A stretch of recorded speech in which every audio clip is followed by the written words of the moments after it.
Welcome, gamers. It is currently November 2024, and if you don't know, there's currently an election going on in the US, and it's a pretty important one. Yeah, lots of things are going to bean, to say the least. It feels like the cost of everything has nearly doubled, crime rates are rising nationally, and our once great cities look like the game Dead Rising, but in real life. And I just wanted to make a video recapping the major events I remember from it. And what better place to start than the candidates? For the elephant team, we have Donald Trump and his vice president, J.D. Vance. Trump was just shot in the ear in Pennsylvania at a rally, and things were looking pretty good for the elephants. And for the donkey team, we have Kamala Harris and Tim Walz. But Joe Biden has one more term left until he sails off to his private island. So what's the deal? Where's he going? Why is he running? Well, Joe Biden and his staff couldn't shield the public from his declining mental state any longer. They tried to brush it off and they got unwillingly booted from the race. And who better to replace the president with the vice president? It's obvious. Nothing could go wrong, right? Kamala Harris was installed as the donkey nominee because the billionaire said so. And I use the word install because it's just that. There was no competition. She was installed, just like a toilet. When the donkeys dumped their old sun-dried turd and presented their brand new shiny turd, this had the elephant team a bit worried. Imagine you're in a boxing match and your opponent tags out right in the middle of the match with a strong, independent black woman who don't listen to no man. That would be pretty scary. With Biden tagging out, the donkeys now had a clean slate. A person totally separate from this disastrous presidency. Yeah, and the donkey media sure tried to wash her dirty laundry for the past 4 years. That being 2 Tide Pods. While this was happening, Trump was out rallying, talking about his policies and whatever he does, But now, with Kamala, every donkey was up in arms. The first woman president. She's just like Obama. Oh no. You see, Obama had one thing, and that was charisma. He could probably convince you to buy his next NFT project. And where Obama had charisma, Kamala had a vagina? She is just so unlikable. Something about the way she talks and how she laughs hysterically every time she gets nervous makes people really not resonate with her. She has no charisma at all, and the donkey team knows that. And their strategy was to hide Kamala away in a corner and only show who she was through the lens of the donkeys. Some donkey glasses. And riding off this new wave of excitement for Kamala, this strategy was doing quite well. Tim Walz was announced as the vice presidential donkey, and it doesn't really matter. No one really cares. He's a bit of a strange guy. He's a strange fella. Both parties were rallying in all states as per usual, with Joe Biden occasionally sabotaging Kamala out of spite. Then both sides had a debate, and it was just a big nothing burger all around. But Trump had his yas girl moment. Wait a minute, I'm talking now. If you don't mind, please. Mr. Vice President, I'm speaking. I'm speaking. Does that sound familiar? Talked about illegal immigrants eating cats. They're eating the pets. Apparently, Kamala won this debate, but Kamala's starting momentum had worn off pretty quickly, and the donkey's strategy of hiding her away was starting to annoy everyone. So they gradually increased her public appearances with softball interviews from her best friends. The people hated it. Even the donkeys started to rampage about these softball interviews with Kamala. You know when you're playing a game against a little kid and you go really easy on them just to make them feel good? Well, that's basically what these interviews were. Except the media could literally lay on the ground and Kamala would still find a way to lose at the game. Would you have done something differently than President Biden during the past 4 years?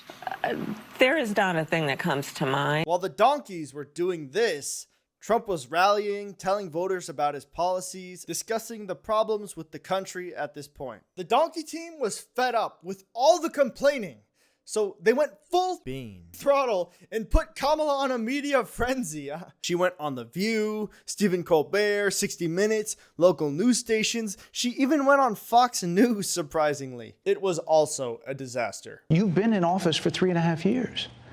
And Donald Trump has been running for office But you've been the person holding the office. Come on.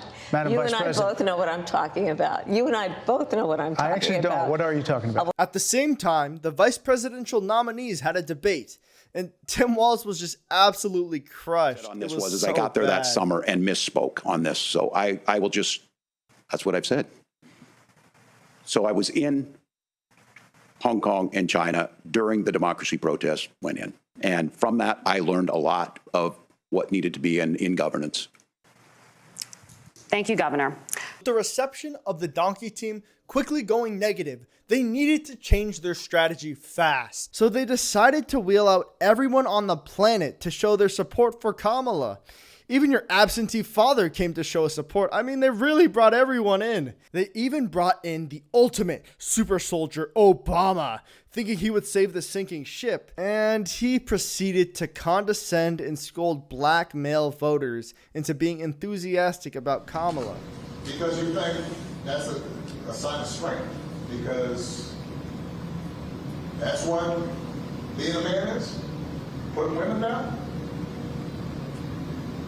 That's not acceptable.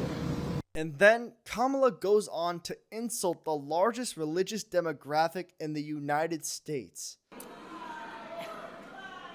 Oh, you guys are at the wrong rally.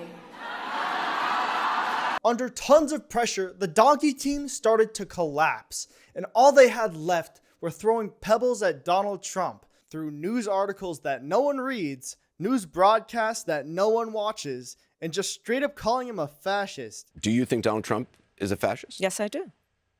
Yes, I do. While Kamala was busy self-destructing, guess what Trump was doing? Trump was speaking about policy and making fries at McDonald's. You ever see a president make fries at McDonald's? And of course, the donkeys found a way to flip it to hurt their own feelings. Once again. She actually worked in a McDonald's. She didn't go and pander and disrespect McDonald's workers by standing there in your red tie and take a picture. His policies are the ones that undermine those very workers that were in that McDonald's, whether it's homeownership, healthcare, reproductive rights, or... Just days before the election, the Elephants made a brilliant play and put Trump on the largest podcast in the world, with more viewers than every single Donkey Team media outlet combined, and dismantle the lies and fabrications that the Donkey Team has fed them for the past few months. So that's pretty much where we leave off for this race, and it's been one of the worst elections ever. But the main reason I am making this video is because of the absolute amount of cringe coming out of Kamala's campaign. Sure, we have seen cringeworthy moments in past elections, mostly when candidates try to appeal to young voters. But I'm trying to figure out how we get them to have Pokemon go to the polls. But this type of cringe is on a whole nother level. Not only has she come up with like 12 different accents, You better thank a union member for sick leave. You better thank a union member for paid leave. Let's just get through the next 64 days. How about that? And you all helped us win in 2020, and we're going to do it again in 2024. I love you back. Have you no empathy, man? Yes. You know, But joy cometh in the morning. the out-of-touch performances and appearances that she has at her rallies. Like, just imagine being an old person watching this. I mean, seriously, Eminem, Taylor Swift, Beyonce, are these really the people who are qualified to tell us how to vote? It's so fake. Everyone has that sense if someone is acting genuine or not, deep down inside of them. But this entire election, I have not felt a single wholesome, genuine moment from the Donkey Party. And they think that Americans are too stupid and naive to notice. That's the most insulting part. But with voting day drawing near and the race on razor-thin margins, we will just have to see how things play out. I personally won't be voting for anyone this year because I'm actually a citizen of the Congo. I got in through the southern border. They gave me $5,000 and a free iPhone. Even if I could choose, I would never vote for anyone other than Sick Shetty, my one true love. But let me tell you one thing before I go, okay? Just don't vote for that Mr. Green guy. I heard he's got a really bad gambling addiction. Mr. Green, I'm all right. I just had some bad